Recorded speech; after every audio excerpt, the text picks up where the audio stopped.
He was a talentless loser, but became the leader of the greatest team of treasure hunters in the world. Krai just wanted to live a quiet life in the peaceful village he was born in, because the thought of becoming a treasure hunter who raids treasure vaults and fights monsters was too dangerous for him. However, it was the dream of his childhood friends who made him swear to become famous treasure hunters together and get respected as heroes. Many years have passed since then, and Krai is a young man living in the capital city, where a huge recruitment drive is being organized by one of the largest clans named First Steps. Krai quietly joins the queue, and the girl named Ruta begins yapping about how she always goes solo, but she was having some trouble at a treasure vault called White Wolf's Den, so she decided to join a party. Suddenly, one of the guys in the line starts mocking Ruta for thinking that she can clear White Wolf's Den at level 3. She gets angry at Scarface's remarks and things start getting heated between them. Krai wants no part of this bullshit, so he tries his best to camouflage with the wall behind him, while a guard comes to break the fight between Ruta and Scarface. Soon, they get inside the tavern and Krai tells Ruta to ask him anything because he has been to many such gatherings before. She asks about the most flashy party first, and Krai tells her that it is the best party in this clan, which is led by a blonde playboy named Ark with a level 7 certification, and with just 5 of his teammates, he managed to clear a rank 7 treasure vault. Ruta is amazed to hear that and asks him about the empty seat besides Ark's party. Before Krai can tell her anything, Scarface comes there and asks her if she doesn't even know that the seat belongs to the leader of the famous Grievers party, who founded the First Steps clan. Scar tells Ruta that the main reason there are so many people here is because Grievers is trying to find a new member for the first time. Suddenly, an angry redhead begins shouting at the organizers of the event, asking where the Grievers party is because he came here just for them. A girl named Tino comes forth to discipline the boy, and even though the guard from earlier tries to stop her, neither of them is ready to back down. The hunters in the tavern are eager to see a fight, and Krai tells Ruta to come out with him so they don't get caught in the crossfire. Meanwhile, Tino starts warming up when suddenly, she senses a familiar presence. She completely ignores the redhead and begins looking around. She suddenly notices Krai and heads towards him, ignoring the redhead's attack. Moments later, he gets tackled to the ground by Tino, whose personality has done a 180, and she is no longer the mean killing machine, but a simp for Krai. She calls him master, asking since how long has he been here. Just then, the blonde named Ark comes there and tells Krai that he is late, because until the clan master and the leader of Grievers shows up, they can't start. Everyone is dumbfounded on learning that the pathetic loser on the ground is the leader of the formidable clan, and Krai just wants the earth to swallow him at this point. His story started 5 years ago, when he formed the Grievers party with his childhood friends to achieve their dream.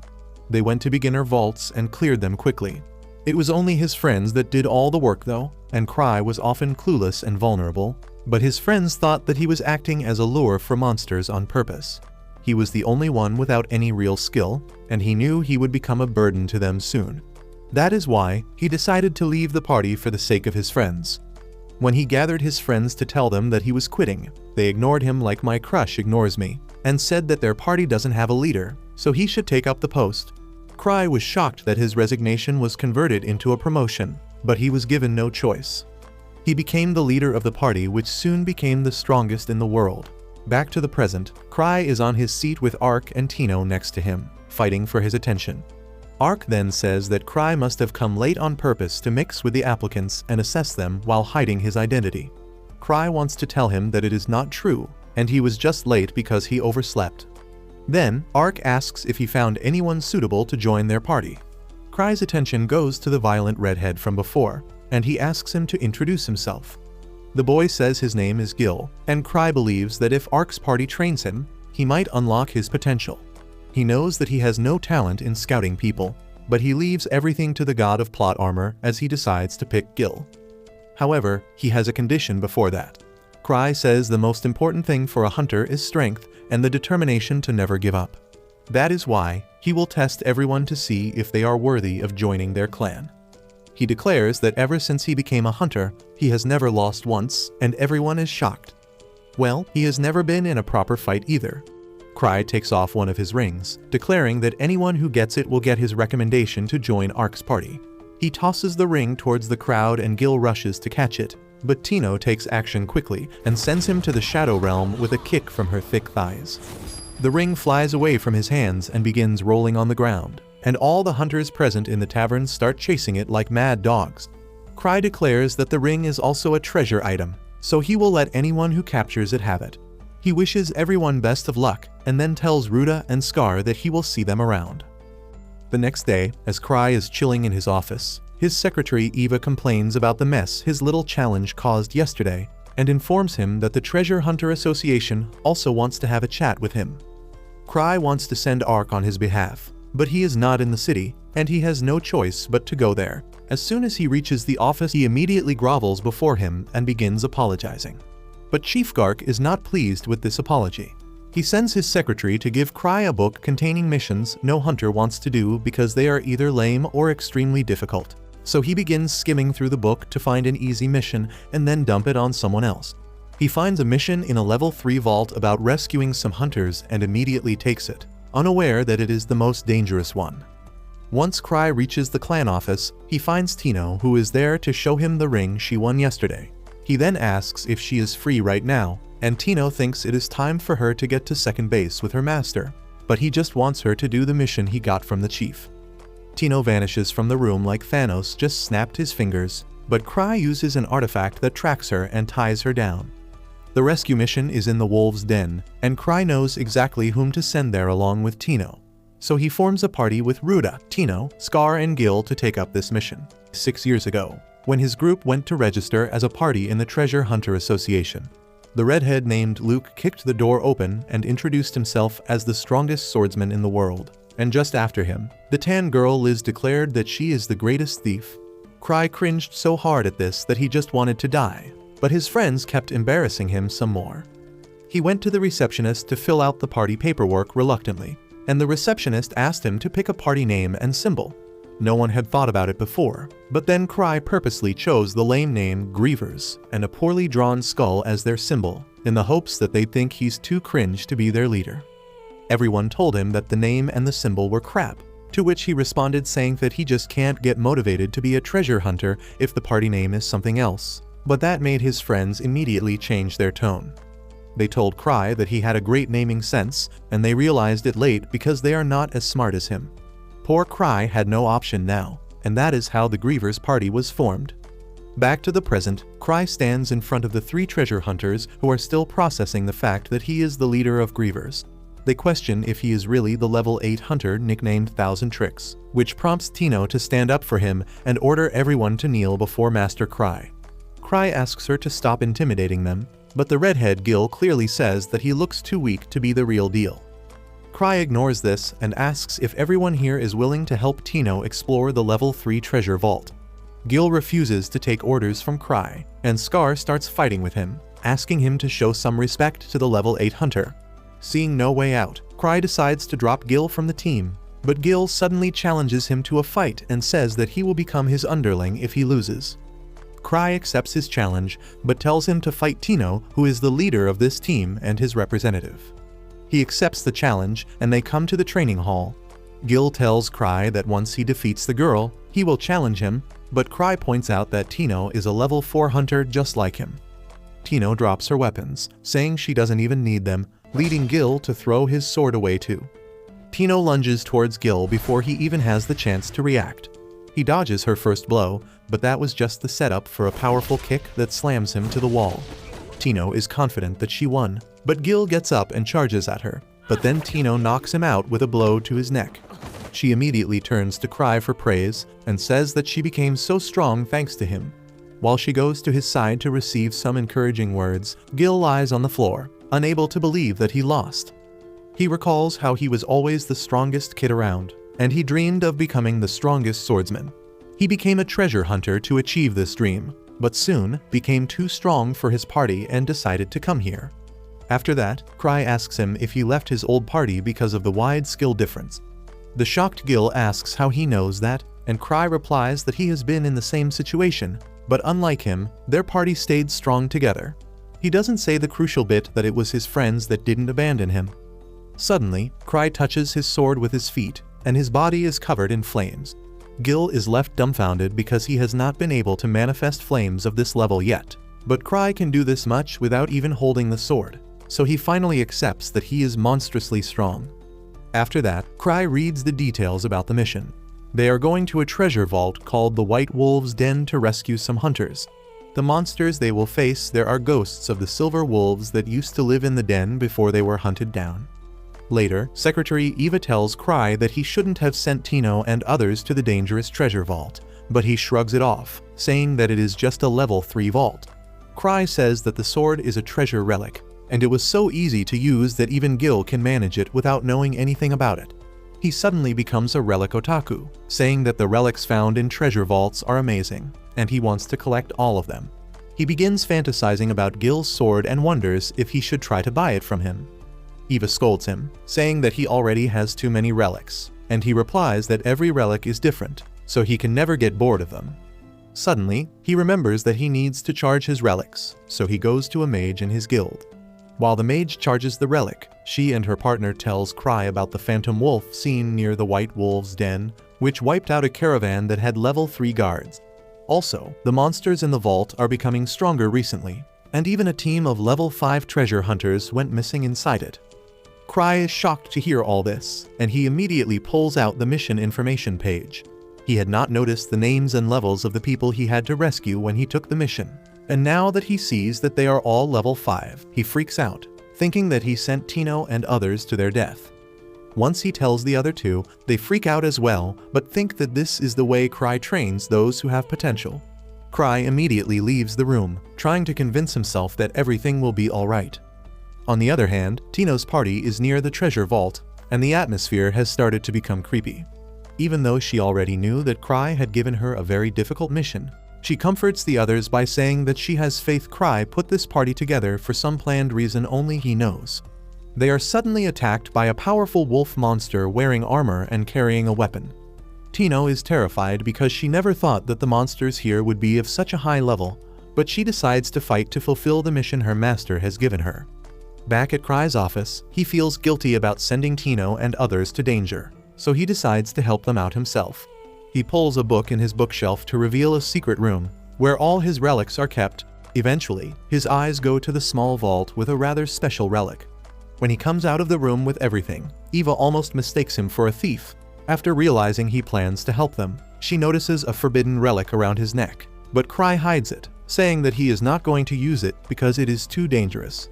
He then gets to the window and tells Eva that he will be back soon. He activates the power of his robe and flies away like a bat in the night sky without knowing that it has no controls and no brakes. Back at the cave, Tino's party somehow manages to kill another monster far beyond the level that they are used to, and during that encounter, Gil realizes that the mana in his sword has been completely discharged after Krai unleashed the energy from his sword during his demonstration. Scar seems pretty shaken as well, while Ruta breathes hard from the effort of killing just one monster. Scar thinks that they should head back since they don't have the appropriate people or level to deal with these monsters. But Tino straight up rejects their plans, claiming that Krai sent them over for a reason, and there is no way that they are going to disappoint him. She goes as far saying that Gil's sword being discharged might be a part of his grand plan. With her total belief in Krai, she moves forward, and soon they reach the actual dungeon where they find these wolf monsters waiting outside with guns and bows. They all hide behind some rocks and discuss their plan. Everyone decides that it would be for the best if they avoided confrontation in the open and try to enter the cave first. Gil heroically volunteers to distract the doggos while the others run inside. Tino immediately realizes that Gil has the brain capacity of a toaster as she tells him that the wolves will doggo-style him if he tries anything funny. Gil claims that he still has his legendary sword, and even without mana, it is still a formidable weapon, but as the leader of the group, Tino rejects this. She instead decides that she and Ruta will act as distractions while Gil and Scar will attack the monsters from behind. By pushing past their limits, they end up doing pretty well, and they even manage to take down the 4 wolf monsters. They all seem pretty surprised to see that they are able to beat such strong opponents. Suddenly, some more monsters emerge from the cave, and the party immediately jumps into action. Tino holds back and observes her temporary team, quickly noting that even though they are a small party, they are pretty strong in their own classes despite their evident flaws. While this was all happening, this stupid simp starts fawning over Krai again, thinking that he must have thought about all this beforehand and sent them to this dungeon specifically so that they can gain more confidence. While fighting against the monster, he remembers the time when he shit-talked his own teammates because he felt that they weren't good enough and can't keep up with him. Because of that, he left the team, but he never even thought about how they felt during the whole encounter as they were trying their best to keep up with him. While he is struggling against the beast, Scar regains his footing and pushes the monster away, giving Gil the opportunity to land a massive slash to its chest, killing it immediately. He finally realizes how amazing it could feel to fight in a party where your teammates are not complete retards and moves ahead to the next area. Before walking through the next set of caves, Tino stops them, claiming that she can feel the presence of someone nearby. Scar asks whether it could be the people who were lost in the cave, but Tino thinks that Krai must have arranged for them to fight against a boss monster before they can retrieve the injured party members. She claims that they can't grow if they only take on the safest tasks. This ends up resonating with Scar, who claims that she might be right since after becoming a level 4 adventurer, he never felt the need to actually go to higher level dungeons, because he lost his drive and ambition. Tino replies that Krai must have seen through him immediately, and that's why he put him in this party so that he can face his fears and grow. She turns around to the rest of the team, telling them that they all were chosen for a reason, as Krai is a god and an elaborate mastermind who calculates everything, and he isn't just randomly sending them to life-threatening missions. Back outside, Krai is freaking out. He starts going as fast as possible, not realizing that he doesn't have any brakes. Because of that, he ends up becoming a pinball as he enters the dungeon while Tino and her party are finally face to face against the giant boss monster. Scar thinks that the boss is way too big for them, and soon the monster tries to hit them with his axe. They all manage to dodge the hit as they run around. Tino realizes that the monster is incredibly powerful and they need a plan to have any chance at defeating it. She notices that the boss is not wearing a helmet, and she thinks that they should aim for its head. She tells Gil to block the next attack while she will try to go in for the killing blow, and Gil agrees to the plan without any hesitation. They all get ready to engage once again as the monster steps forward. Gil manages to block its attack with his sword, while Scar attacks it from behind, only to get bitch slapped in the face. Tino quickly rushes towards the beast, dodging the hits while the monster tries attacking Scar again and breaks his sword. The monster would have killed Scar if not for Tino, who jumps up on its axe and starts running towards its face. She takes the leap of faith, but unfortunately the beast is much quicker and ends up slashing her across her legs, while she stabs him in the back of the neck as she has watched too much Attack on Titan. The plan works out for them as the monster disappears while she drops to the ground and takes out a health potion to heal her wound. Gil and Scar both are relieved that they are alive as they walk towards Tino, who gives Scar her sword, claiming that she can survive without it for a bit. Suddenly, she senses something and dodges a spear heading towards her from the darkness. They are all incredibly shocked at this since the boss is already dead, but soon 4 more boss monsters emerge from the darkness, carrying several different weapons. This time even Tino feels like Krai went a little overboard as one boss was enough, but she is not going to let him down. She gets up once again and plans to quickly enter the nearby narrow cave where the beasts won't be able to chase them. But one of the monsters immediately covers the entrance, blocking their escape. Scar and Gil both speak up, telling the girls that they will act as bait while they quickly escape through the caves. Ruta tries to argue, but Scar tells her not to worry as everyone dies one day and it's better that some of them survive today. Tino, on the other hand, is not willing to sacrifice anyone as she wonders what Krai would have done in this situation. Suddenly, she remembers that she has the magical ring that he gave her. She tells them to back her up, so all 3 of them quickly attack the monster in quick succession, one after the other, while Tino uses the ring, which can shoot an air bullet at the enemy, and charges it before blasting the monster's eyes with it. The boss monster starts flailing around while Gil decides to go for the killing blow. Unfortunately, he ends up getting smacked away, and by the time Tino tries to help him, all the monsters are already on top of them.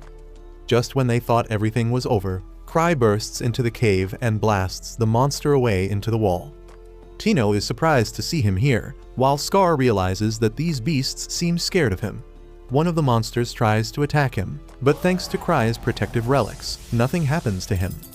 Krai quickly shoots a magic blast at the monster using his magic rings. The attack blasts the monster into the wall once again. He quickly takes out a smoke bomb and uses it to give everyone some cover to run away, and thanks to that, they all manage to escape. Krai then quickly heals Tino's legs, after which he tells them all to follow him. even though he himself is scared about not knowing what lies ahead in their adventure. He keeps walking with his head down because he has absolutely no idea where he is and wishes that someone would take the lead and actually escort them instead. But all the party members have total belief in him as they expect him to know everything. After some aimless wandering, Gil finally asks Krai whether they are heading for the exit. Krai stays quiet, but Tino speaks up, claiming that he definitely has some other plans as she already knows the entire layout of the caves and they are heading in a totally different direction. Krai cries on the inside, wondering whether Tino is mad at him for sending them here and is intentionally not helping, but he decides to keep walking when suddenly all the remaining party members freeze as they ask Krai how he knew they needed to come here. Tino excitedly claims that Krai knows everything, and they all run ahead into the cave where they find the injured party that got lost in the vault. Krai is surprised to see them here because he definitely ran into them accidentally. The leader of the injured party named Rod thanks them for the help, but Tino tells him to thank Krai as he led them here. Krai immediately claims that it was just a coincidence, but obviously his party members think that he is just being humble. Ruta gives them the meds she had, but it is not enough, and they are still too weak since they haven't eaten anything in a while. Thankfully, Krai remembers that he is carrying an infinite chocolate bag relic and hands everyone some chocolates.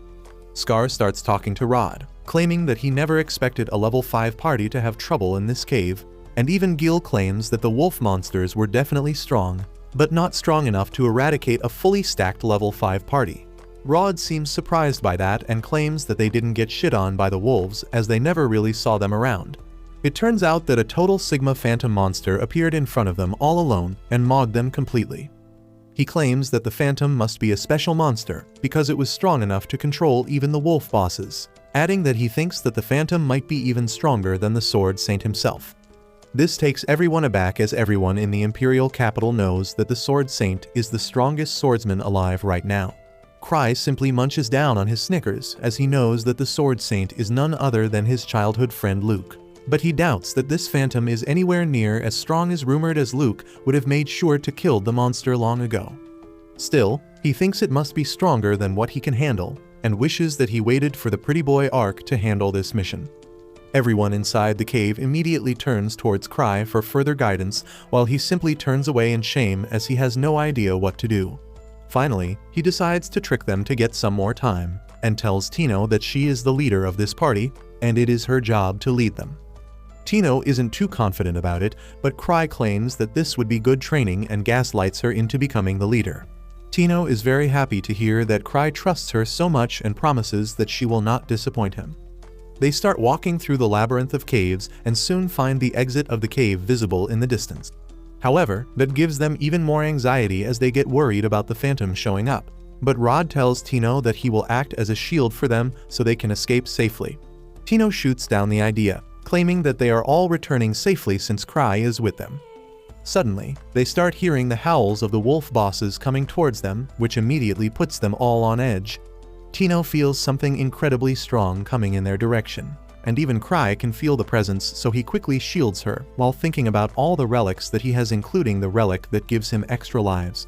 He currently has 5 extra lives, which means on the 6th hit, he is as good as dead. Finally, the deadly Phantom becomes visible, walking towards them with his sword out. This scares the crap out of everyone, but to make matters worse, a second figure appears behind the Phantom, which is simply too much even for the brave Tino. She starts trembling and hides behind Krai, begging him to save them. Krai, however, stops being worried as he recognizes the second figure and wonders what she is doing here. Without even a single word, the mysterious person becomes Ronaldo and kicks the Phantom with such a strong kick that it gets embedded into the walls of the cave. The masked woman walks up to Krai asking whether everything is okay, and removes her mask to show that she is none other than the lowly Liz, now all grown up. The young members wonder in awe how a human can be this strong, but this pisses Liz off as she wonders how they can be monster hunters without even knowing who the Grievers are. She tells Krai that she came all the way to the city to meet him, but when she arrived at the mansion she heard that he was out in the cave to help the party out. She then tells him to back off as she needs to talk with her student and immediately moves over to Tino, who was hiding behind Krai. Liz starts shit-talking the poor girl, claiming that she can't believe that Tino is so useless that she can't even survive this stupid cave alone and had to ask Krai for help. Gil thinks that this is too much and tries to stop her, but gets such a strong back kick that he gets blasted into the wall. Liz then continues to berate Tino until she completely breaks down on the floor. But Liz has no plans of stopping, and Krai is too much of a wuss to intervene until Tino gets on all fours and apologizes to Liz for her failures. He thinks that this is too much and finally intervenes, telling Liz that Tino did an excellent job during the quest, which is all thanks to her excellent training. Liz immediately changes her entire persona as she becomes a sweet girl who asks whether she has done a good job or not. Suddenly, they realize that the Phantom has re-emerged from the wall, and behind him is a giant wolf boss from America with a huge minigun in his hand.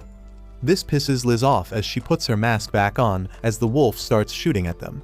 She moves so fast that time kinda slows down, and she catches all the bullets with ease.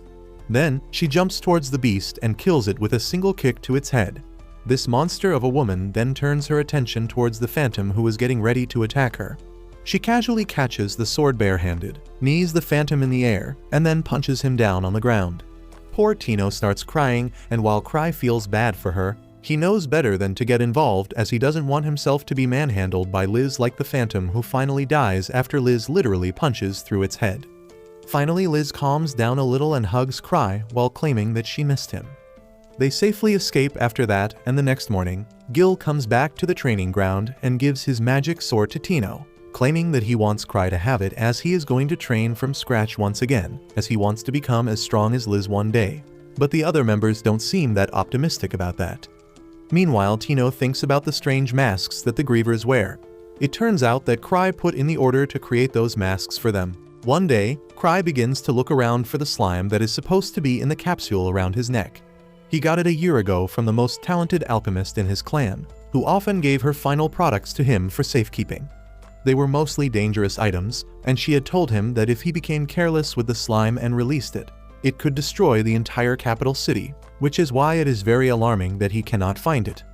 Krai knows that if he thinks any more about it, his 2 remaining brain cells will overheat and explode, so he convinces himself that the slime was never in the capsule, and he has been worried over a whole lot of nothing. He then goes to the clan building, where his secretary Eva tells him that the Treasure Hunter Association wants a report on the White Wolf's den.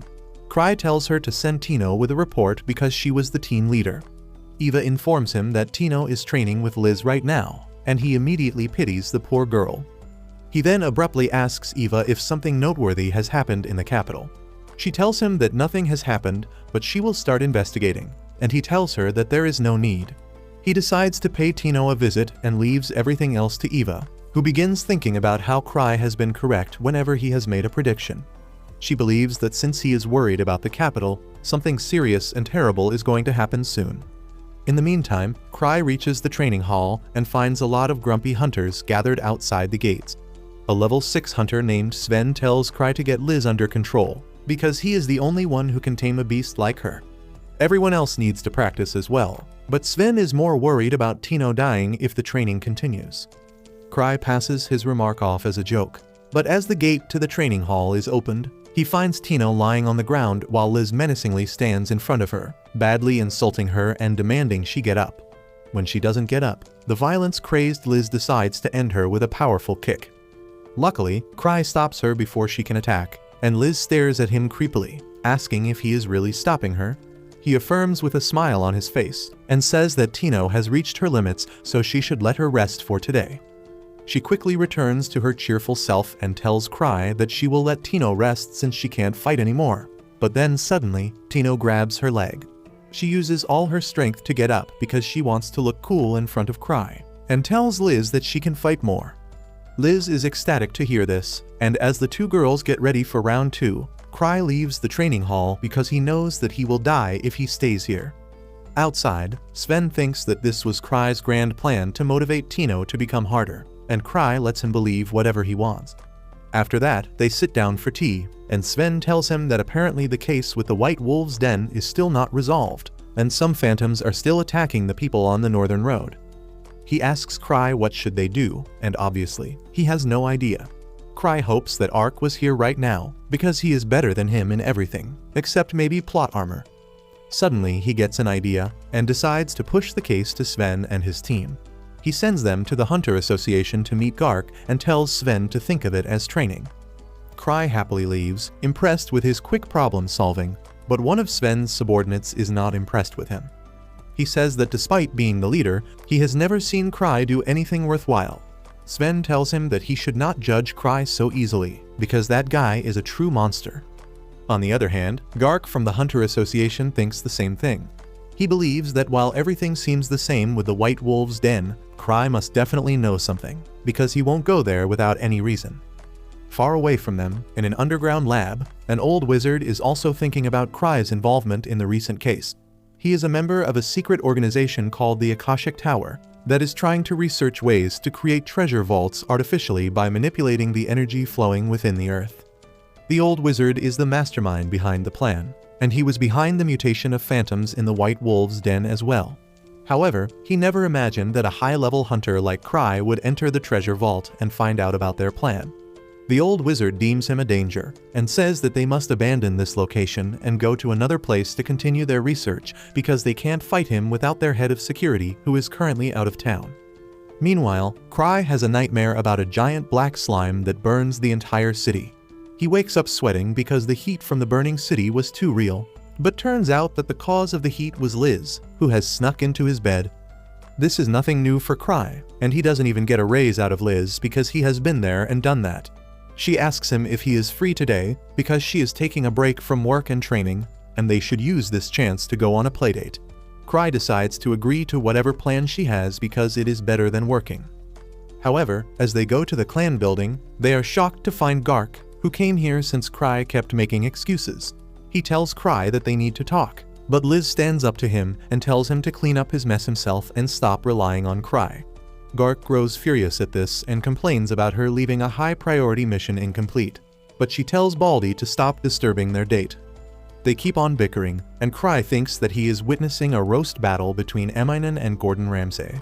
Suddenly, the Battle of Curses turns into an actual fight, and Krai asks Gark's assistant to come upstairs so that at least they can talk like civilized people. He reads a report about the White Wolf's den and tells the assistant that there was nothing remarkable when he saw it. He says that he is worried about something else, but immediately realizes that he slipped and revealed something he should not have. The assistant asks him to elaborate, and he acts shady and mysterious as he says that he can't say anything right now, but his clan will cooperate with the association. He asks her to talk to Ark about this matter from now on because he can help her. Downstairs, Liz and Gark are still at it, and the reception is pretty much destroyed. The agile Liz keeps getting an upper hand on Gark, even though they are equally matched in terms of strength. She fools around, telling him that he has grown old and his joints must be making popping sounds when he moves this much. Enraged by her insults, he uses his full power, but Liz easily dodges his attacks and keeps him under pressure. Just then, Krai comes down and asks both of them to stop. While Gark is in no mood to back down, Liz immediately rushes to Krai's side and clings to him, saying that they should resume their date now. Everyone goes their separate ways, and Krai and Liz go out on their play date. He asks her about the level 8 treasure vault she was exploring, and she tells him that it was really fun, and the monsters there are the best. However, she got bored after a while and returned to see him. His thoughts venture to the missing slime again, and he wonders if it will really put the city in danger. Liz asks him why is he looking so down, and he asks her what would she do if the country gets destroyed. Without missing a beat, she says that she will run away to a tropical island and enjoy a long vacation.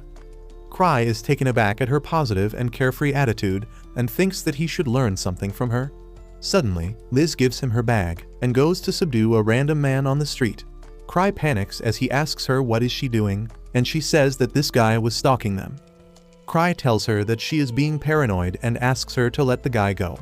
The man freaks out a bit as he sees Krai and then runs away, which makes Liz think that this was all part of his plan. She says that his acting was too great, and then asks him why he let the guy go. She wants to know what is their next move, but Krai doesn't even know what she is talking about. The next day, Krai and Liz go to the most dangerous part of the city, and she still thinks that this is a date. Krai tells her that it is not a date, and he is here on business. According to information he received from Eva, a lot of people have been missing from the slums, and though it is not something that would concern him otherwise, he is worried that the missing slime might be involved in it somehow. As a bonus, there is also a new ice cream shop nearby, and Krai plans to check it out after just doing the bare minimum for his mission. He tells Liz that they should check out the ice cream store first, and she is really happy, but the owner of the ice cream shop is not. He is the same guy whom Liz caught last time, but Krai let him go. He fears that Krai really let him get away on purpose, and now he is here to capture him. He doesn't even understand how he could learn that this ice cream shop was just a front to one of the research bases of the Akashic Tower. He plans to close the shop immediately, but then the door suddenly opens and a redhead named Sophia comes there. The man sees some hope for himself now because Sophia is actually the in charge of all the defense-related issues in their organization. Outside their gate, Liz gets impatient and tries to blow the door away, but Krai stops her, saying that maybe the shop doesn't open today. She reluctantly obeys him, and they go back to their clan, much to the fake shopkeeper's relief. Back in his office, Krai asks Liz if she knows when will the alchemist Citri return from the level 8 treasure vault. Liz says that she may take some time, and Krai only hopes that she returns before her slime destroys the entire city. Just then, Eva comes to the office and tells him that the Hunter Association has formed a team to investigate the White Wolf's den. It seems they are going all out this time, sending even a relic expert to see if they can find anything new. Krai thinks that it seems to be a big deal, but that doesn't bother him because he is not going there anyway.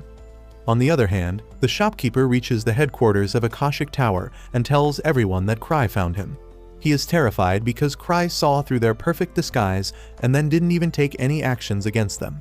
He shivers, saying that he can't even guess what is going on inside Krai's mind, and others also feel clueless in this situation. They turn to Sophia for suggestions, and she tells them that they should fight against Krai and his clan head-on. Everyone is shocked, but she assures them that they have a chance to win even though their enemy is at level 8. She is confident that the security system she has built can win against Krai's clan, and the old mage gives her the permission to do as she wants because they can't back away from this fight forever. The next day, the building of the First Steps clan is packed to the brim with adventurers. As Tino enters the building, she is shocked to see so many people and asks a guy what the hell is going on. He tells her that they have gathered here to investigate the White Wolf's den, and Tino thinks this is a bit of overkill. However, the man tells her that Krai was planning to send Ark there first, and Tino is even more shocked. Sending a level 7 hunter like Ark to a level 3 treasure vault means that the matter is more serious than anyone can anticipate. That is why the association and their clan have brought together a large number of treasure hunters to compensate for that. Soon, Krai and Eva also come there, and Krai asks if all these people have gathered for some sort of party. Eva tells him that they are going to investigate the White Wolf's den. She explains that since Krai requested Ark to take care of the job, she assembled a force that could serve as his substitute. That comes as a shock to Krai, because he mentioned Ark because he is the typical Mr. Perfect who does everything perfectly. He thinks that deploying these many people will cost him a ton, so he suggests that they reduce the number by half. The hunters freak out on hearing that because they think that they are going to die now. Eva calms everyone and says that Krai must have something important to tell them, which he obviously does not. He tries telling them that the difficulty of the mission won't be as high as they think, but they refuse to believe him. Krai turns to Eva and asks about the rewards for the hunters and learns that Chief Gark has issued additional funds to make sure everyone is paid well. With the money issue resolved, Krai tells the hunters to do as they please, and they are glad that they can all go to the vault together.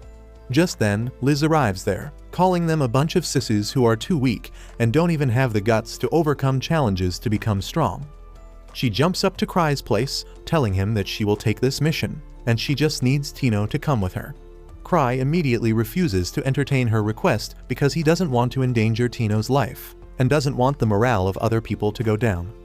He says that everyone here will go on the mission, and then Eva tells him to take command of the group. Krai is taken aback to hear this, but everyone else is relieved, thinking that their safety is guaranteed since the clan master is coming with them. Krai realizes that he can't simply say that he is not going to come with them, so he says that he will be joining them later. Until then, Sven, who is already at the White Wolf's den, will take the command. Before everyone leaves, Krai tells one guy to beware of slime monsters in the odd case they are present in the vault. The team of treasure hunters go to the treasure vault, unaware that it is the base of Akashic Tower, who think that Krai has sent the treasure hunters to deal with them. While they are torn between how to react, Sophia says that this is their chance to attack the hunters when they are still not ready.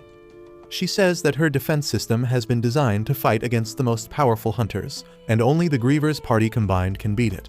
However, only Krai, Liz, and the alchemist Citri are near the capital right now, and she already has plans on how to beat Krai and Liz. Citri is the only one she doesn't have a foolproof strategy against, but it seems that Sophia has some personal score to settle with her, and she declares that she will crush her personally. She says that Citri found out their master's theory about creating new treasure vaults, and she has been trying her hand at that too. Sophia says that they can't let her do that, and asks the wizard permission to use their entire firepower to stop her. The wizard gives her the permission and makes her the commander of their forces for this battle, but his number 2 doesn't seem to be thrilled about it. Above them, Sven and his party don't find anything unusual, but he still believes that Krai sent them here for some special purpose. Suddenly, he gets a call and asks his teammate to blow the emergency whistle to alert the other treasure hunters. Once they get outside, Sven tells them Krai's message about watching out for a slime monster, and the treasure hunters are pissed because they are supposed to be taking orders from a man who doesn't even have the balls to be present on site. Sven tells them to trust Krai's judgment, and then recites a story about how he once invited everyone to a flower-watching party and told them to bring their weapons. Just as Krai made the toast, a treasure vault manifested behind him, and everyone realized that he predicted this. The hunters are taken aback by this, and Sven once again tells them that the information Krai gives is more valuable than anything else they can find. Back in Krai's office, Liz is pestering him to give her some work too, because she wants to show off her fighting skills in front of him. Krai is already irritated by her behavior, and wonders how long does he have to tolerate her before the hunters can solve the issue in the White Wolf's den, and he can just show his face there at the end. Just then, the alchemist Citri arrives there, telling Krai that she is here to help him deal with an incredibly strong and clever organization that can become a threat to the entire world soon. Krai immediately kicks Liz and Tino out of the office as he hears the details about Akashic Tower from Citri. And on the other side of the city, Gark also dons his battle armor to enter the treasure vault and prove that his glory days are still not over. His assistant tries to stop him because he is definitely going to pull some muscles and break his back. Suddenly, Citri comes to see him and share some important information about their true enemies. Back in Krai's office, he thinks about how Citri was the only other one of their friend's circle who was not overwhelmingly strong. She always knew that she won't be able to fight on the front lines and wanted to do something else to support her friends. That time, Krai was the one who gave her the idea of being an alchemist, and that was how she became the greatest alchemist. Citri tells Krai that the slime she created has the ability to rapidly adapt to its surroundings and evolve, but it is an unstable, failed prototype. However, she has made sure that it will never target her or Krai, and he freaks out, thinking that the rest of the city is still in danger. He has told Citri that he doesn't know how and when the slime went missing, so she simply believes that it must have come out of the capsule and escaped through the drainage. Krai is a bit relieved that she trusts him blindly, and then Citri says that there is something else she needs to talk about, which can be even more dangerous than the runaway slime. Back in the White Wolf's den, Sven learns from the reinforcements that Krai is not going to join them anytime soon, and he did not allow Liz to come either. Sven is low-key relieved that he didn't send the wild Liz here, and then decides to give all the treasure hunters a pep talk. He asks them if they are prepared to fight a slime, and all the hunters reply that even kids can defeat slimes, and they don't need to worry about them at all. Well, Sven knew this would happen, and he curses Krai for not giving them more helpful information. Just then, one very ugly hunter decides to go into the vault because he thinks coming up with strategies is for weaklings. Everyone mocks him, and Sven says that he can happily become the first victim of the monsters, and they will learn something from his death. The ugly moron calls them a bunch of sisses as he heads inside, and then someone timidly raises her hand to ask a question. The redhead looks a lot like Sophia, the defense head of Akashic Tower, but she claims to be an alchemist belonging to Krai's clan. She says that she worked together with Citri on researching slimes, and then takes out a vial of medicine, saying that it can kill any slime, no matter how powerful it is. After that, Sven pumps up the treasure hunters, telling them to aim for glory but return home alive. The investigation begins, and as the day ends, they find nothing but the wolf phantoms that are slightly stronger than normal. Sven wonders if Krai was wrong this time, but thinks that it will be a good thing if that is true. Just then, the ugly asshole with a negative ick comes there and says that if everyone around here was not afraid of slimes, the mission would have already been over by now.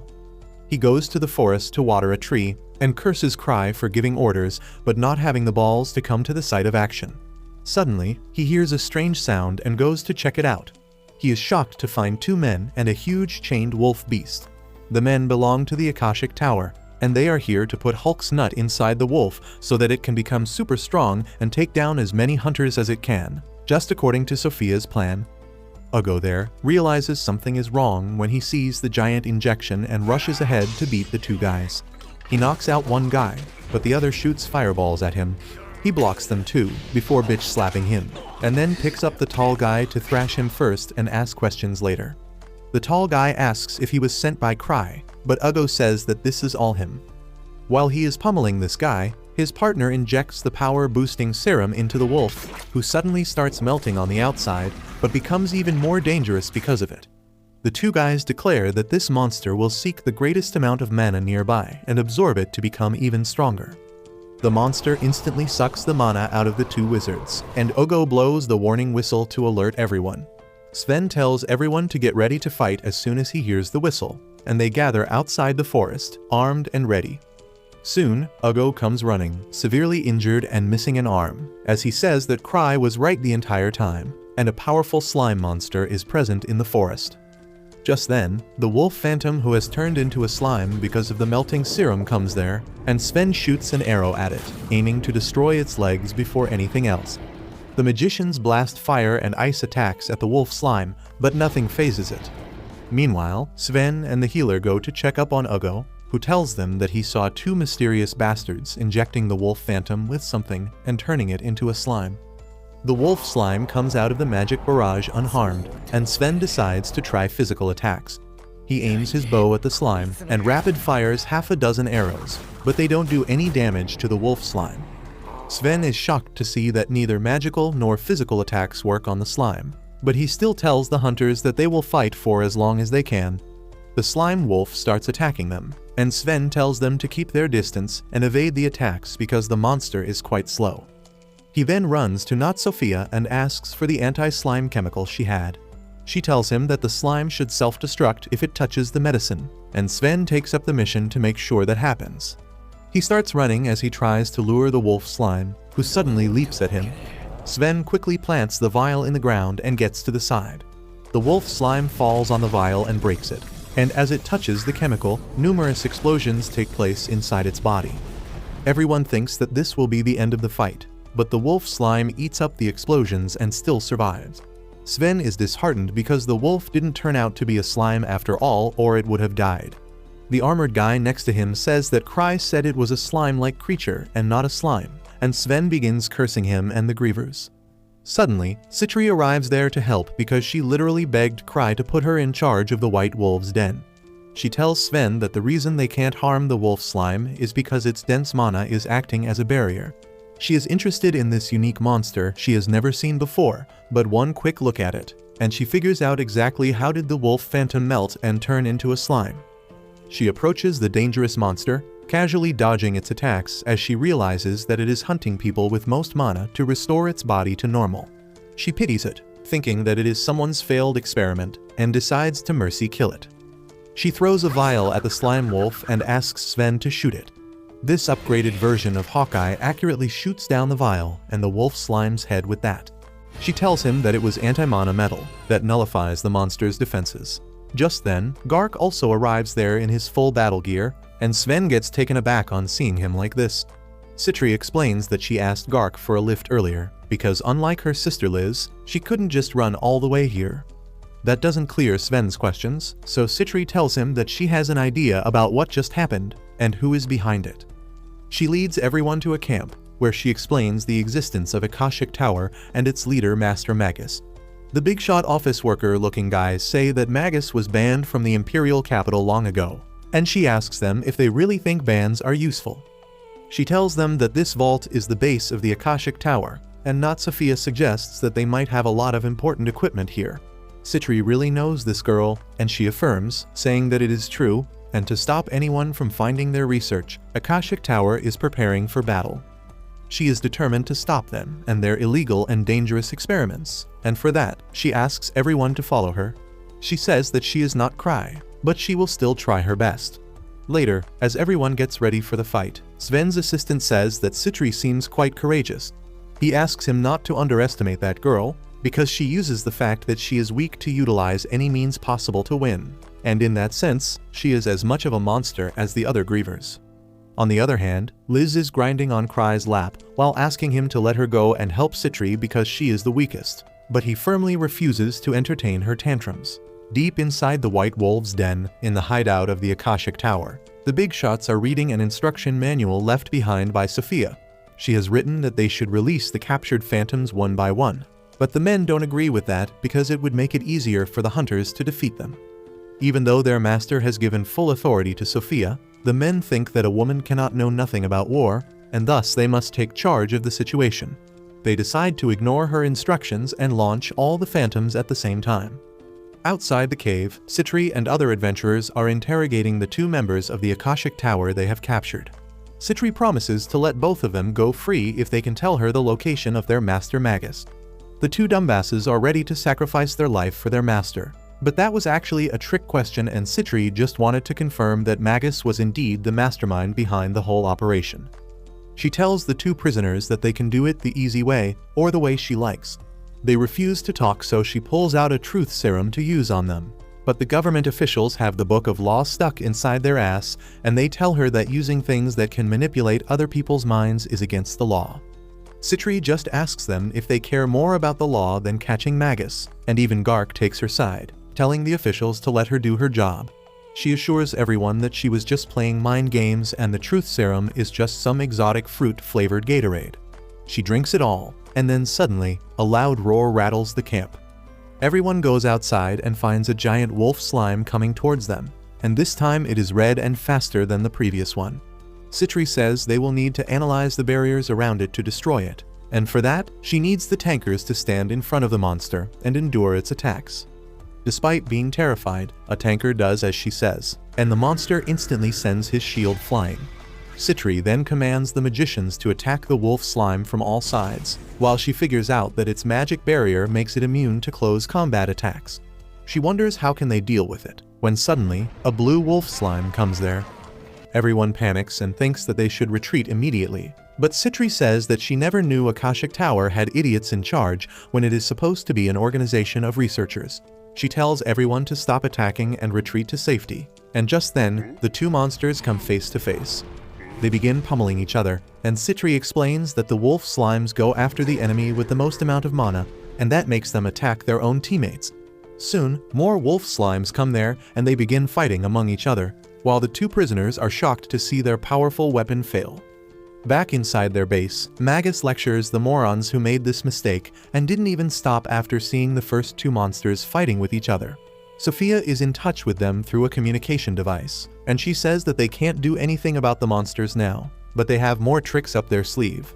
However, she tells everyone that the situation outside has changed because Citri and Gark have joined the hunters. Magus Loki panics on hearing Gark's name, but Sophia says that they still have a good chance to win. She says that retreating is out of option because the hunters have two of their men as prisoners, and even if they don't speak up, Citri will find out the location of their base sooner or later.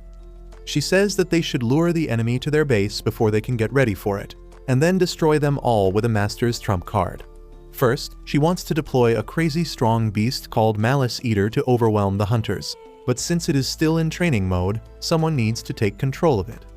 She tells the moron named Flick, who screwed up the last task, that this is his chance to show his full potential, and asks him to control the Malice Eater to round up all the hunters.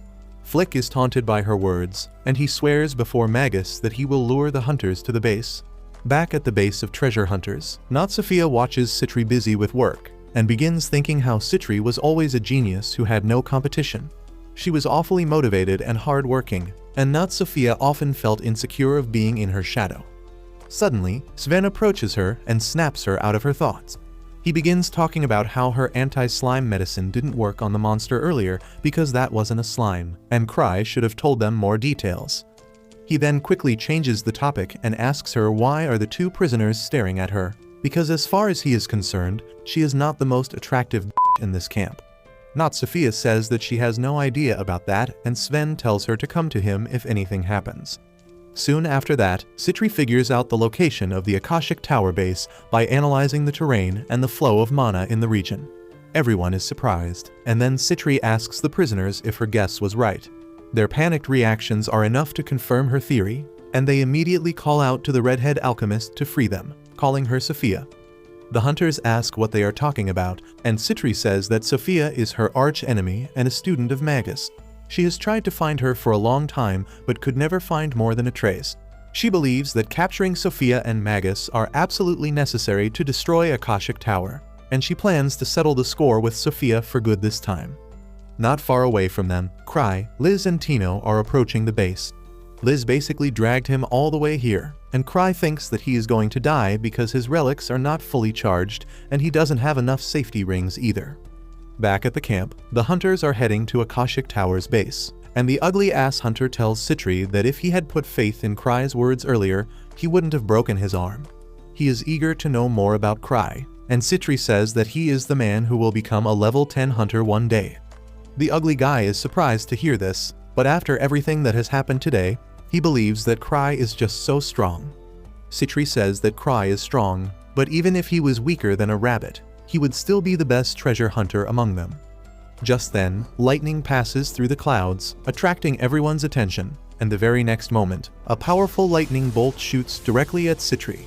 It was shot by the guy named Flick, who is riding the flying lion monster, while boasting about his ultimate spell that can kill anyone instantly. He gets down to the ground where all the hunters have been knocked out, and says that now he will prove to the master that he is better than Sophia. To his shock, Citri suddenly gets up and tells that she is used to this level of spells because there are worse things she has experienced in high-level treasure vaults. Flick freaks out because it was his ultimate spell, but then Citri shoots Sven with a water gun, instantly healing him. He charges at Flick and knocks him out before attacking the lion monster, who easily knocks him back. It attacks him, but then suddenly Gark comes there and slashes the monster in half with his axe, while Citri heals everyone with the water gun. Back in the base, Magus is furious because the moron Flick only took one of the monsters with him when he was supposed to take all of them. His subordinates tell him that Flick's ultimate attack was useless and the hunters are still coming towards their base. They want Magus to escape while they hold off the hunters, but he is opposed to that idea. He declares that they still have a trump card and Sophia. Until both have lost, they cannot abandon their base. He says that watching over the battles of his disciples is his duty, and everyone is moved to tears. Magus commands them to keep fighting with all their strength, and his subordinates swear that they will win. Meanwhile, Citri and others have found the entrance to Akashic Tower's base, but Sven doesn't think they should go in without preparation. Gark tells him that he is all the preparation they need. He asks Citri and Sven to trust him and head into the cave, because he wants to show Liz that he has still got the dog in him. They charge towards the cave, but the members of Akashic Tower are also ready to fight them on their flying lions. However, that is just a ploy to stall for time while Magus activates their trump card inside his lab. He presses some buttons, and a stone statue suddenly shatters as a golem emerges from it. Magus says that this is the greatest weapon of the Akashic Tower, and he is confident that the enemies won't be able to defeat it. The golem goes outside the cave where Gark is ready to fight it. It swings its heavy sword on the old man, who has to use his entire strength to block it. Seeing the best enemy fighter cornered, the other members of the Akashic Tower decide to go on the offensive. They fly high above the reach of Sven and other attackers, and while everyone is busy fighting or waiting for their turn, the two prisoners try to cut the ropes tying their hands. One of the flying lions attacks Sven and injures him, but he heals himself and tells his friends to not let the morale fall down. Things look dire for the treasure hunters, but then suddenly, Liz arrives at the scene and hits one of the flying lions with super speed and brings it down. Everyone is fired up now because they have Liz to help them, and Sven tells them to charge ahead. On the other hand, Krai and Tino are alone in the forest. Krai is a bit concerned because Liz ran off to fight, and now he doesn't have a reliable bodyguard, when suddenly, Tino senses a presence. She alerts Krai and asks if she should deal with whoever is near them, but he asks her to let them be, thinking that they are just wild animals.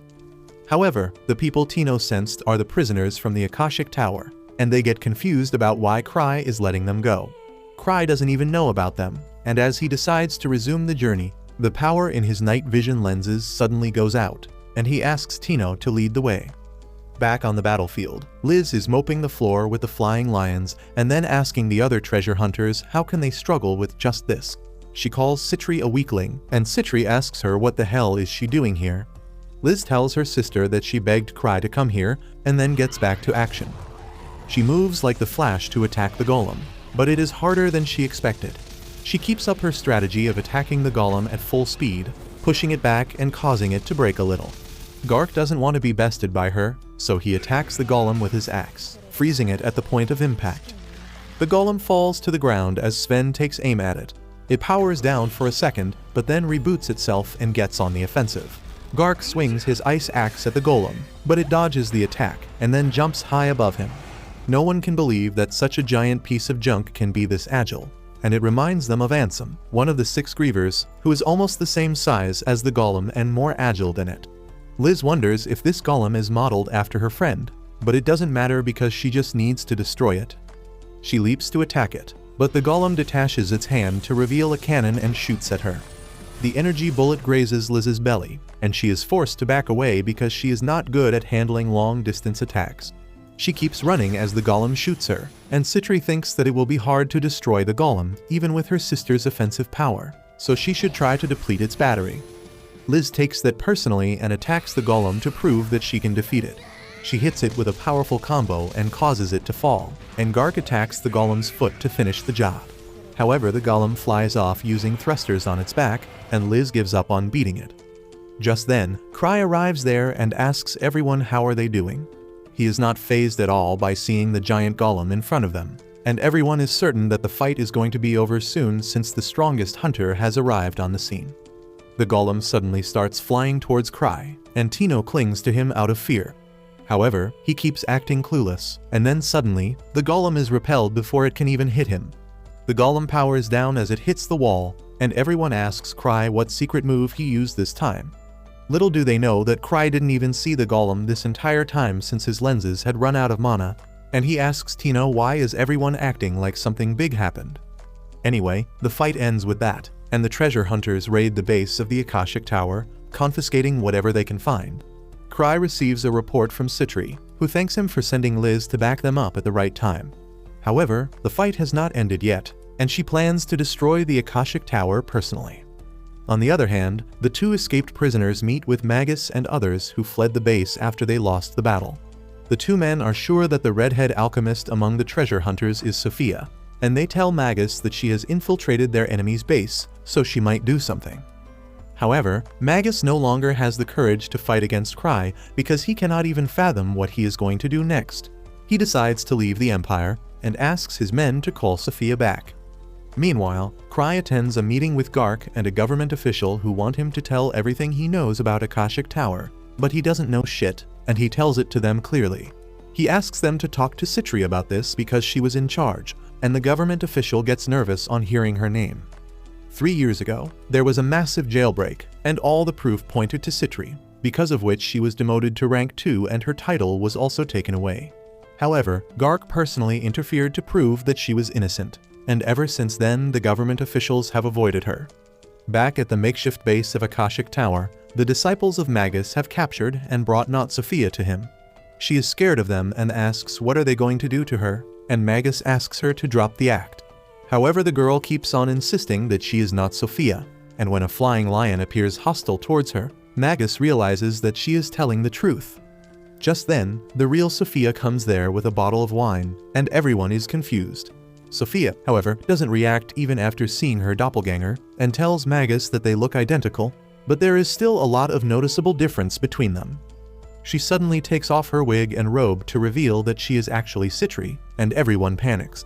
Magus asks her how dare she cosplay as Sophia, and Citri tells him that she is the same Sophia he knows. Everyone is shocked to hear this, and they think that Citri was betraying them from the beginning. She tells them that it is not true, and she joined the Akashic Tower because she was greatly impressed by the work Magus had done. She still respects his curiosity and thirst for knowledge greatly, and she helped him because she wanted to see results. However, she tells Magus that now they need to stop it. She tells him that the reason Krai let his men go despite catching them and didn't take any action against them till the very end was because he was warning her to stop this and return to him. She assures Magus that she didn't spill anything, but Krai has the power to see through lies.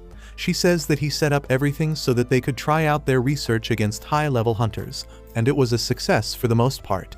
When the golem attacked him last night, she stepped in to stop it, because she didn't want it to be obliterated. She tells everyone that the research has been confiscated and they will all be arrested, but she will keep the research going. Since the person called Sophia never existed, she will never be found, and all the blame will fall on Magus. Citri then walks to her assistant, telling her that her unique red hair stood out in a crowd, so she borrowed her appearance. The girl starts crying and collapses, and then the disciples of Akashic Tower try to attack her. Citri commands the flying lion to come to her aid, and everyone backs away. Magus, however, uses a powerful fire attack, which kills the lion, but Citri is unharmed because she prepared for this. She had found the Citri slime that Krai lost, and it absorbed the attack to protect her. The slime suddenly starts eating the lion's body as Citri explains that it is her best work, because it can constantly grow by eating mana. Magus panics on hearing this because it means that the slime has the potential to devour the entire earth, and Citri says that she just wanted to test its performance against a powerful mage like him. Suddenly, his disciples activate a smoke bomb and tell him to escape while they hold back the golden slime. However, as Magus is running away, he bumps into someone really muscular at the door and falls down the stairs. Magus freaks out on seeing it, and then Citri comes there, telling him that she wanted to become strong to match the rest of her friends, but creating golems is time-consuming and expensive, so she decided to create a pet chimera. For that, she broke a high-security prison and used all the escaped criminals as a raw material to make this chimera. Magus realizes that he is faced with the most ruthless person he has ever known, and Citri puts on her mask as she says that he will become an excellent raw material for her. The chimera kills the old man, and everyone else is arrested after Citri erases their memories. She also erases the memories of her assistant and reports to Krai that everything has ended smoothly. She says that she will be more careful in handling the materials next time, but he doesn't really understand what she is talking about. Soon after that, Krai and Citri go to meet Gark and the government representatives about the items confiscated from the Akashic Tower's base. Krai says that he would like to have the Akashic Golem and the other thing whose name rhymes with water. The government officials are shocked, and even though they understand why Krai is asking for the Golem, they ask him why does he want the Malice Eaters. Krai has very sharp ears, just like Helen Keller, and he still hears eaters as water. He tells the government officials that he obviously wants to drink it, and everyone begins worrying about his mental health. In the end, the officials agree to give him Malice Eaters, but not the Golem, and Citri thanks Krai for negotiating on her behalf. She goes to retrieve the fearsome flying lions, and in the meantime, Gark approaches Krai with worrying news. He tells him about a party of treasure hunters called Crashing Lightning that have recently arrived in the capital. They are led by a famous level 7 hunter named Arnold Hale, but Krai doesn't know about him and asks if that is the guy who was in the Terminator series. Gark just laughs at him and says that Arnold is said to have killed a dragon. He pats Krai on the back, telling him not to stir any trouble with Arnold, but even his light pat was enough to destroy one of Krai's safe rings. The old man leaves with that, and then Krai notices a poster for the Grand Relic auction that is going to happen soon. He really wants to take part in it because it has the best and rarest relics, but he doesn't really have that much money in the bank right now. He wonders if he should borrow some money from Citri when he has not even returned what he borrowed the last time, when a receptionist approaches him. She introduces herself as Chloe, Gark's niece, and remarks that her uncle seemed to be in a good mood just now. Krai tells her that they were talking about a new guy named Almond Oil. Citri arrives there just then, and they head out, passing the new guy Arnold and his party on the way. Once they reach the clan, Citri reveals a cute baby Malice Eater, whom she has taught not to harm her and Krai. The baby jumps on Krai to play with him, but even the playful touches from it are enough to activate Krai's safe rings. Luckily, Citri takes it away before it can go through them all, and then decides to name the pup Gatorade because Krai thought it was something to drink. Krai is not worried about that misunderstanding anymore because he needs to charge his relics, but he learns that his friend Lucia, who is the mage of their party, can't return home because they are facing a strong boss monster in the dungeon. Speaking of that, Citri gives him a special relic, which can save one spell for emergencies. He already has one, but Citri asks him to keep this and maybe wear it on the ring finger of his left hand. After that, she gives him a massage that she enjoys more than him, and when Krai tells her about his relics being out of mana, she asks him to leave everything to her. She gathers all the treasure hunters and tells them that they have a special training in magic cultivation techniques today that Krai devised. She tells them that it is going to be a hard training, but those who complete it will become mages on the same level as Lucia. Everyone is shocked to hear this, but since Citri said Krai came up with this method, they believe him. Suddenly, two elves named Lapis and Chris rise up to challenge the new methods. Chris looks down on Krai, telling him to greet her sister properly because she is much better than him in everything. Lapis asks her to behave, but even she doesn't hold a very high opinion of Krai. He knows that elves are long-lived and have exceptional talents when it comes to magic, so they look down on everyone who is not a great mage. Lapis asks Citri if she is sure that this training can make anyone into a mage like Lucia, whom even the elves respect, and Citri doubles down, saying that Lucia became so strong because of similar training. Suddenly, a mage named Marietta, who is from Sven's party, volunteers to go first, even though she is nervous about the training. However, it turns out to be a bit disappointing because she just has to charge Krai's relics, which is surprisingly hard because the ring doesn't seem to get fully charged no matter how much mana Marietta pours in it. Citri tells her to keep going, and after straining a lot, she finally manages to fully charge the ring. Citri then tells her that there is more where that came from, and makes her charge the magic rings one by one. Eventually, Marietta passes out because of exhaustion, and Citri tells everyone that most people's mana capacity reaches a limit in their teens, and they can't grow beyond that. However, if they can exhaust all the mana in their body, there is a chance to increase the upper limit of their mana by a small percentage. The hunters complain that this method is not practical because it takes a long time for them to recharge their mana, even for elves, but Citri has the solution for that. She takes out a special medicine and pours a few drops in Marietta's mouth, making her wake up with a jolt and then pass out from the horrible taste of the medicine. Citri tells everyone that Marietta's mana capacity has increased with this, and it has been recharged as well. She says that this is how Lucia became so strong, explaining that she was not born with the overwhelming power, and she worked hard and drank this medicine a lot to reach where she is now. Everyone is shocked to learn this, even Krai, who never knew that Lucia had to go through this after charging his relics. After that, Citri begins to taunt the elves, asking if they cannot do what Lucia did despite being a race that is proud of their magic. The two elves take up the challenge, and Citri calls her chimera with a bag containing all of Krai's relics. Chris begins charging them one by one, and the other mages from the clan also get to work so that they can become stronger.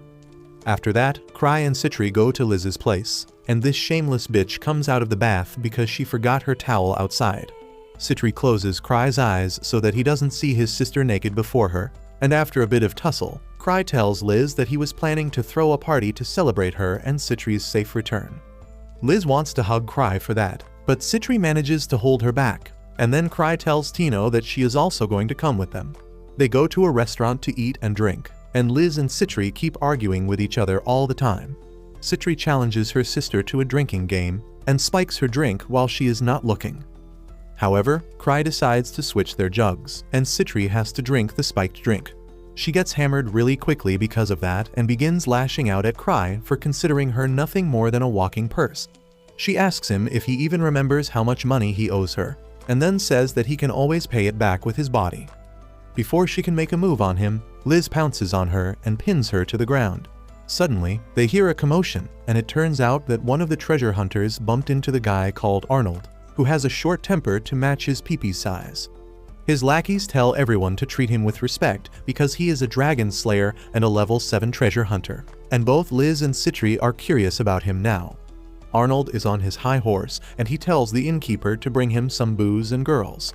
Suddenly, Liz walks towards him, saying that she is here to fulfill both his requests.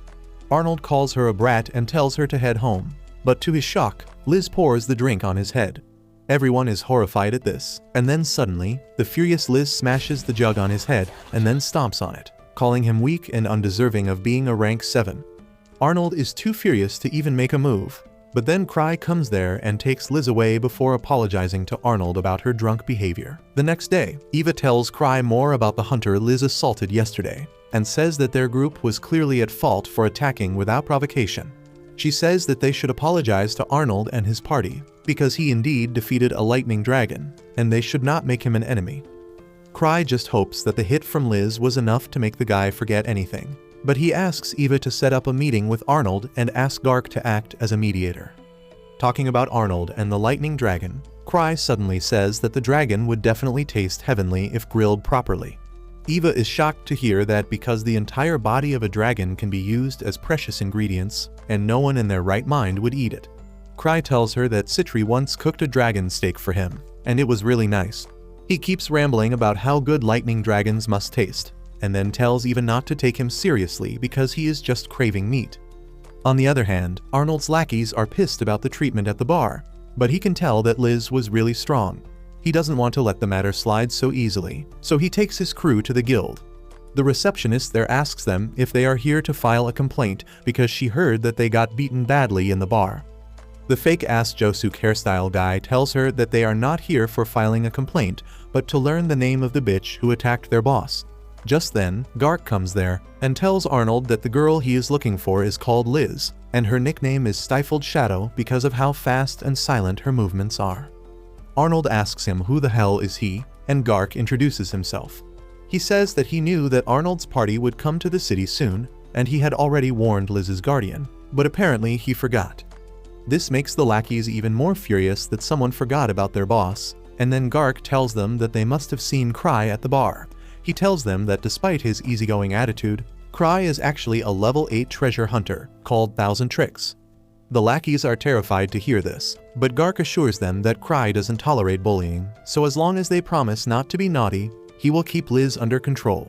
He then says that Krai has actually sent a message for them, and then takes a small slip out of his pocket. It reads that lightning dragon must be really delicious, and Arnold should bring him some. Gark leaves with that, but now Arnold is furious. He takes the message as an insult and a challenge, and tells his men to get ready for a fight. Meanwhile, in his office, Krai tells Eva that the debt he owes Citri has reached 10 digits, and she freaks out on hearing that. Krai waits for her to calm down, and then says that Citri has suggested 2 solutions. The first solution is to throw her in jail, which will erase the point of the debt, but Krai obviously can't do that. The second solution is for him to take her as a bride, because then it would be a case of family expense, and there would not be a debt. Krai jokes that maybe marriage is his only way to erase his debt, but then tells Eva not to be angry because he will pay everything back. She tells him that if he just doesn't rack up more debt, he can pay Citri with the income he gets from his party. But that is going to be hard since the grand auction is coming soon. At the same time, Arnold's lackeys are trying to find information about Krai, but all anyone can tell them is how he has the ability to see the future, and he doesn't even go on a mission anymore because they are too boring. They return to their base and tell this to Arnold, who says that this is all bullshit, and people made these things up because they didn't know the truth. However, he can't deny those rumors since Krai is a level 8 hunter after all. He thinks that he must be a strategist who achieved that rank by commanding his party. Arnold doesn't think that Krai is weak, but he is confident that he can't match a level 7 fighter like himself. Meanwhile, Krai is trying to forget his debt by enjoying the sun, when suddenly, Tino leaps into his balcony because she thought he was smiling at her. She eagerly asks him what can she do for him, and Krai jokingly tells her that he needs some money. She is dejected to hear that, but still offers to lend him some money from her savings. Krai says that he won't take anything from her, because he owes a 10-figure debt to Citri. Tino is shocked to hear that, but as Krai tells her that the debt can just go away if he marries Citri, she immediately coughs blood, thinking that Citri is trying to monopolize him. Krai tells her that it was a joke, and then asks her to come on a walk to lighten their mood. On the way, Tino suggests that he go to some high-level vault and find some relics that will earn him a lot of money, but Krai doesn't want to die trying that. At the same time, Arnold and his party are looking for his clan building, and they are shocked when they see him alone in front of them. Krai remembers them from the bar, and the men get ready to beat him up. Tino tells them to bring it on, but they ask her to step aside because they have no business with her. Suddenly, Krai apologizes to the party for what Liz did, and he is ready to go down on his knees if they would like it. Tino can't let that happen, but Krai shuts his mouth, saying that they should really not fight here. Tino frees herself and then tells the party that Krai is not fighting them because he is worried that he might accidentally kill weaklings like them. Krai tells her to stop, but she doesn't and keeps insulting Arnold's crew, which makes him really angry. He shoots down Krai's offer to end things peacefully, and then Krai says that if they are going to fight anyway, they should do it boldly. He goes to the middle of the main street and gains everyone's attention, hoping that there would be some of his clansmen there, but there are none. One of the guys tells him to stop wasting time, and Krai tells him to be patient, calling him Hunter A.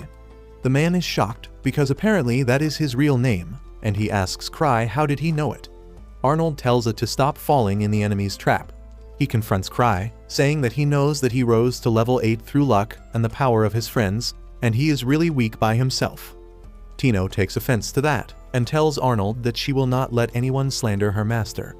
Arnold sees the fire in her eyes, but he knows that she is far away from her potential right now. Tino turns to Krai, asking him permission to fight for his honor, and this buffoon tells her to go ahead. Even Arnold is nervous because he thought Krai would do the smart thing and stop the girl, but he says that since Tino wants it, he will respect her wishes. Tino starts attacking Arnold, who just blocks her attacks. Meanwhile, Krai looks around to see if any strong person from his clan is coming. Tino tells him to look at her, and Krai begins cheering for her, saying that she will surely win if she puts in some effort. This makes Arnold furious, and he slams Tino to the ground, asking Krai who the hell does he think he is. Krai tells him that he is no one special, but he won't let anyone harm his people. He takes out the unique relic that Lucia gave him, and decides to use it to subdue Arnold. He remembers the time he asked Lucia to create a wide-range spell that could subdue an enemy without harming them, and also didn't target any bystanders. Lucia told him that it was an impossible request, but in the end, she came up with just the spell Krai needed. Now, he uses that gravity magic to pin Arnold and his men to the ground. Arnold asks if he is a mage, but Krai says that it is not important what he is. He frees Tino from the effect of his spell and then tells Arnold that if he wants to fight him again, he must follow the proper procedures since he is challenging a clan master. He tells him to defeat the 3 strongest parties in his clan before he challenges him again, and those parties are led by powerhouses like Ark and Sven. Arnold curses him, but then he loses consciousness from the spell.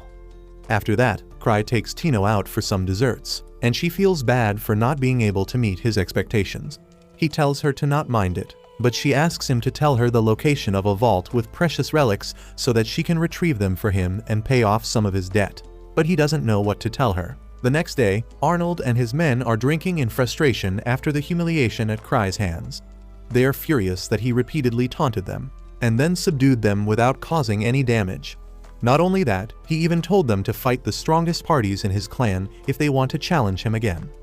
Just then, the guy whose hairstyle is a mix of Jasuk and Polnareff comes there from his recon mission. He tells Arnold that he went to the 3 top parties that Krai told them to fight against, and he was met with surprise and disappointment. Sven clearly told the man that Krai must be playing pranks on them, and they don't have to take him seriously. He then went to the elf girl who was refilling the relics, because her party is also one of the 3 strongest, and she told him that they are not Krai's underlings and they want none of his bullshit. Finally, he went to Ark's party, and didn't even get to meet Ark as his bitches told him to not believe anything that Krai tells him. Arnold, who has been roaming around in his birthday suit, is really furious to hear this, and he swears to get revenge on Krai. However, another of his lackeys tells him that they should wait for the grand auction to buy some better gear for that, and if they are lucky, they can sell the weird relic that went unsold in their kingdom. On the other hand, Krai and Tino are visiting a relic shop to get a relic they recently found analyzed by an expert. When Tino tells him that she found it in a level 1 treasure vault by following Krai's advice, the old man is shocked because the relic is quite high level. Krai is glad to hear that and asks about its effects, but the old man replies that he needs to do some elaborate testing for it, and that will take time since he has tons of relics that he needs to appraise before the auction. Krai gets even more excited on hearing this and asks the man to show him the relics that will be put up for auction, and tells him to talk to Tino in the meantime. The old man somehow agrees to this trade-off because Tino reminds him of his granddaughter. He asks her how is everything going, and tells her to rely on her friends if things get tough. He says that despite his bad habits, Krai is a reliable man, and that sends Tino in a downward spiral. She says that her master is a wonderful man despite his huge debt and reckless tendencies, and she is nothing compared to him. This makes the old geezer worry about what she is learning, so he decides to confront Krai, who has just found something really valuable among the relics. It is a mask that is formed by skinning the colossal titan's face, and Krai thinks that it can allow him to change his appearance as he wants. He used to have one earlier, but Liz broke it since it was creepy, and that's why he really wants it, so that he can live freely without being bothered by anyone. The old man comes there just then and asks him to leave the shop because he has work to do. However, Krai tells him that he is interested in the mask, and he wants to talk directly with the person who sent it for appraisal. The old man says that he has not even appraised it yet, but arranges a meeting. After that, Krai and Tino go out for some dessert, where she asks him how is he going to get money to buy the creepy mask. She tells him that Citri is spending a lot of money on her research and on providing free mana potions to the mages, so she doesn't have too much to spare. This makes Krai tense, and as he walks back to the clan building, he thinks that if he asks Liz for money, she will definitely rob other people. He wonders if there is someone else who can lend him a huge sum, when suddenly, he sees a noble's carriage in front of their building. Just then, a blonde girl comes there along with Ark, thanking him for the tour of the building. She says that while all hunters are stupid assholes, Ark is a true gentleman, and she was glad to see the place he works at. Krai and Tino just stare at her, and Blondie's attitude changes as she addresses them. She rudely asks what are they staring at. Ark introduces the girl as Eclair, the daughter of an earl, and Krai as his clan master. Eclair says that she has heard a lot about Krai, and he looks too weak to be a person who is at level 8. She throws more shade at him, saying that a weakling like him doesn't deserve to be above Ark, but Krai hears her out with a smile. Eclair gets flustered and asks why is he not reacting to her words, and Krai politely replies that since he was poor while growing up and has no manners, he tries to be careful around nobles. Eclair suddenly starts feeling like she is the bad guy here, and decides to leave immediately. After that, Krai makes some small talk with Ark, before asking him if he has a lot of money. Ark knows that Krai wants to buy a relic in the auction, and he clearly refuses to lend him any money. Krai is disappointed and goes to Sven with the same request, and Ark laughs his ass off about it. Everyone in the clan heard Krai trying to borrow money to buy a relic, and the word spreads around the city like wildfire. Everyone starts thinking that it must be a legendary artifact if Krai is so desperate to get it, and its value starts rising. However, Krai can't get anyone to lend him anything, so in the end, he has to return to Citri. She tells him that she will give him as much money as he wants and put her needs behind his, which makes Krai feel guilty and uncomfortable. They wait for the owner of the relic at a cafe, and Krai hopes that they succeed in the negotiations, but to his shock, the owner of the relic is none other than Arnold, who is equally astonished to see him. They sit down to negotiate, and while Citri and Arnold's lackey play mind games, the big guy suddenly speaks up. He says that they don't even know the effect of the mask, but if Krai is so desperate to buy it, he must know something about it. He refuses to make any sort of deal before knowing the effect of the mask, and asks Krai to spill the beans. Krai says that he can't tell him the details, but he is sure that the mask is dangerous and its use is banned by their country.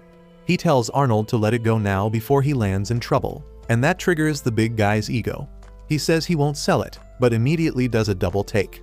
He begins thinking that Krai is using reverse psychology on him, and he wants to taunt his ego so that he keeps the ugly and dangerous mask with him.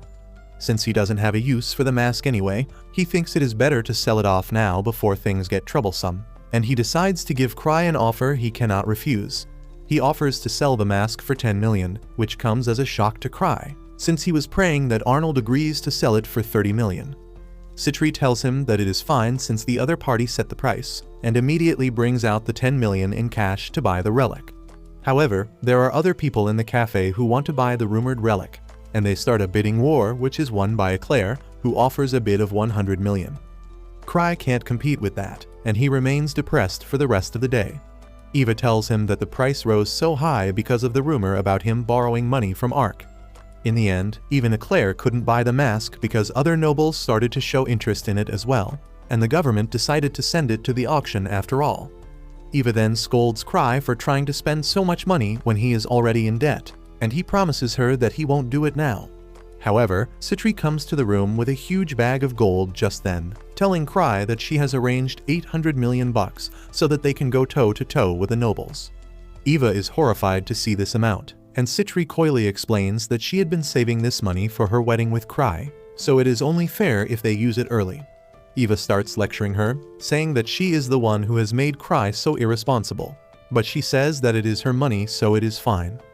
Krai doesn't want to see their fight, so he goes to the window to get some air. Citri comes there soon enough with the suggestion to meet Eclair so that they can learn why she wants the relic and maybe negotiate with her. Krai likes the idea, and they immediately go to see Eclair, who is not pleased by their arrival. She tells Krai that he is as bold as Ark in coming to her directly, and he begins saying that he is not Ark's rival, but just a friend. He comes clean and says that he has not surpassed Ark, but Eclair thinks that he is making fun of her crush. She declares that she will buy the strongest relic at any cost and give it to Ark so that he can become the strongest. But Krai tells her that Ark won't be too happy about it. He says that no one can become the strongest just by using a relic, but Eclair is not ready to lose to him. She says that she will definitely buy the relic for Ark, and Citri tells her that their budget is 200 million bucks, and if Eclair cannot arrange more money than that, she should back down.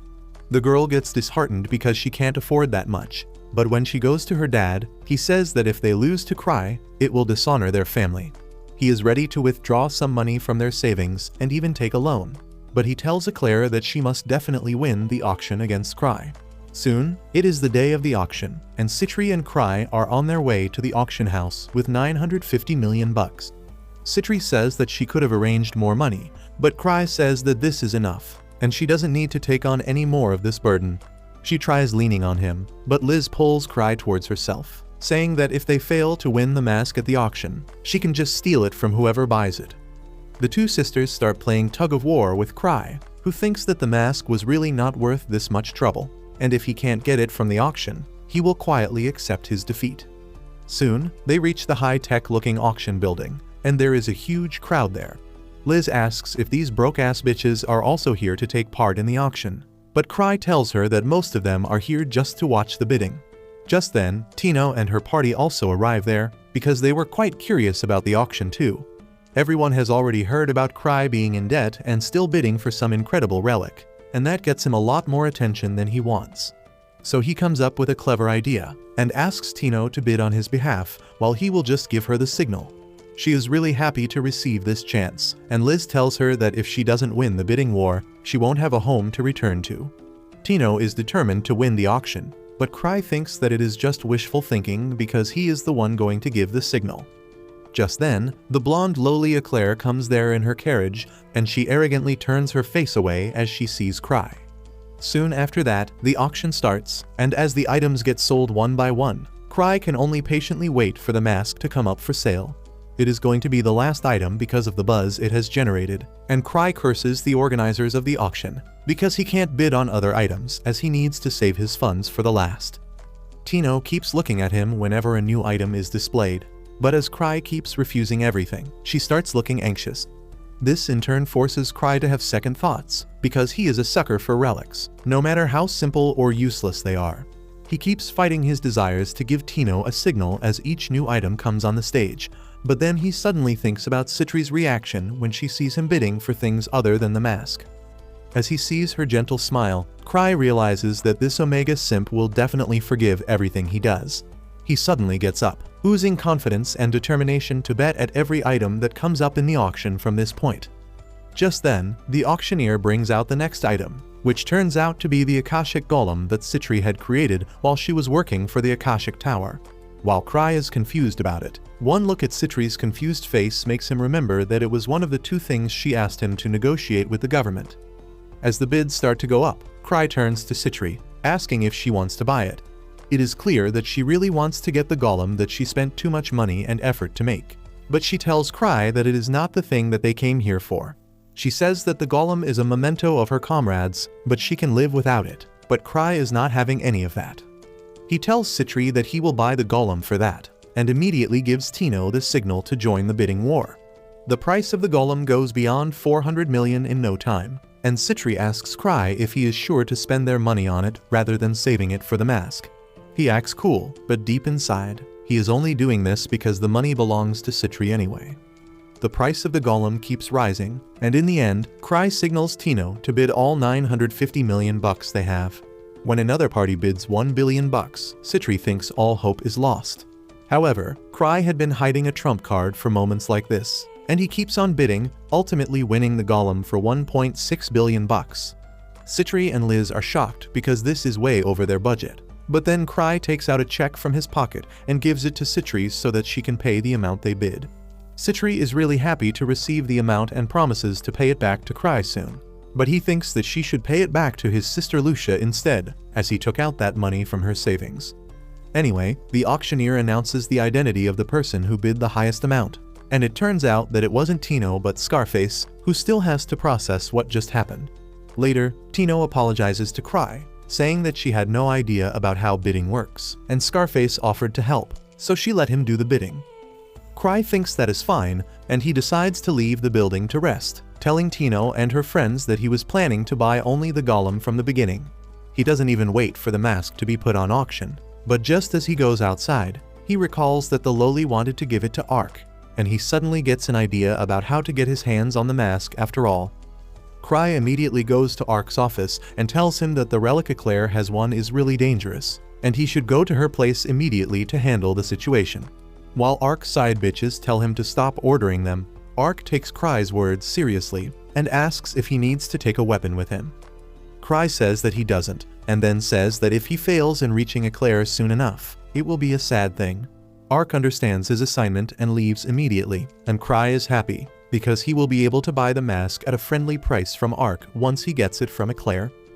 However, Eclair is sitting gloomily in her room right now, because earlier, her father didn't acknowledge her efforts and said that Krai let her win the mask. The butler had gathered information about Krai leaving the auction house even before the mask came up, and Eclair's father thought that they were scammed into paying 200 million bucks for a creepy and ugly mask. Now that Eclair is alone in her room with the mask, she starts crying, thinking that she was a fool, and she can't give this mask to Ark at all. Suddenly, she hears a voice coming from the mask, asking if she wants power. The mask suddenly starts floating in the sky, telling Eclair that it can give her the power she needs to make her life better. She immediately draws her sword to fight back against it, realizing that Krai was not lying when he said that the mask was dangerous. However, it seems too late for her to do anything, because the mask's tentacles suddenly overwhelm her. At the same time, Ark is meeting with Eclair's dad, who tells her how dejected she has been ever since he told her that she wasted his money on the useless mask. She has shut herself in her room right now, and her dad believes that she will open up to Ark. Suddenly, they hear loud explosions and Ark's party immediately springs to action. They find a guard knocked out in the hallway, and then Eclair arrives there dragging another guard. She is under the mask's control now, and she swears that she will kill everyone who looks down on her. She eats the poor guard at the walls, and though everyone is afraid, Ark calmly approaches her and kneels before her to ask what is happening. She tells him that she won this mask to make him the strongest, and he asks her to give it to him then. Eclair almost obeys him, but when she sees his sword, she suddenly gets enraged. Ark recalls that Krai had told him to go without a weapon, but since he made the mistake of bringing his sword, the situation has turned worse. He realizes that he doesn't have any other way but to fight Eclair to subdue her, and he asks his party to make sure that they don't harm the girl and only take off the mask from her face. Ark and his party return to the clan building after dealing with the mask problem, and Krai immediately bows down to apologize for causing trouble for them. He thinks that Ark and others look beat up because Eclair may have thrown a tantrum, and Ark thinks that this mad lad had predicted everything that would happen correctly. He then gives the mask to Krai, and just then Eclair also comes ahead to apologize for picking a fight with him. The mask suddenly starts speaking, so Krai completely forgets about everything else and puts it on his face. The mask starts analyzing his abilities and finds that he is so weak that he can't meet the criteria for its activation that even Eclair could. The mask deactivates and falls to the ground, and though Krai is not happy that it is not the item he was looking for, a talking relic is good enough. He asks Eclair if he can keep it, and she is so grossed out that she doesn't even want to see the mask again. With that, everything is resolved, and Krai says that since everyone is here, they should enjoy the party he has thrown for them and eat some cake. Everyone starts enjoying themselves, and as Krai goes outside, he realizes that even Eclair is stronger than him, and now he wants to retire from being a treasure hunter yet again. If you liked this video, please consider subscribing and watch the video on your screen next.